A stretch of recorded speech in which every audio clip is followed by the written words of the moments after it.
ఇంకా సార్ వచ్చి మీట్ చేసిందే కరెక్ట్, ఇలానే కంటిన్యూ చేయండి అని అందరినీ చెప్పారు. సర్లే కాస్త రిలాక్స్ అవుదామని తిన్న మొబైల్ తీసి చూస్తుండగా ఫుడ్ వీడియోస్ కనిపించాయి. వీడియోస్ చూడడమే లేక తనకు ఆకలేసిస్తుందంట. ఇంకా చేసేదేమీ లేక మళ్ళీ back to work. Very hard working fellow. అందంగా ఉన్న బొమ్మని ఇంకా అందంగా చేయాలనుకుంటుంది, బట్ ఏం చేస్తాం అవ్వట్లేదు. ఇంకా చేసేదేమీ లేక సార్ చెప్పిన మ్యాటర్ ఏదో కింద రాసేశారు.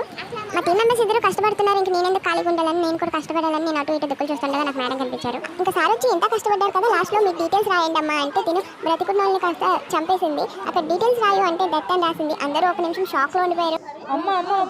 సరే ఏదో టెన్షన్ లో ఉన్నాను, దానికి ఎంత రియాక్షన్ ఇవ్వాలా అంటే ఇద్దరు కలిసి కరెక్ట్ చేశారు. మళ్ళీనా ఇంకా ఫైనల్ అవుట్పుట్ ఎలా వచ్చిందో చూసేయండి. సేమ్ టీం అయినా వాళ్ళు కష్టపడుతుంటే నేను మాత్రం అటు ఇటు చూస్తూ అది ఇది చేసుకుంటున్నాను. ఇంకా ఎంత పని చేసింది తిను, సెల్ఫీస్ తీసుకోకుండా ఉంటుందా? ఇంకా చేసేదేం లేక బ్యాక్ టు రూమ్ అంటూ వెళ్ళిపోతున్నా.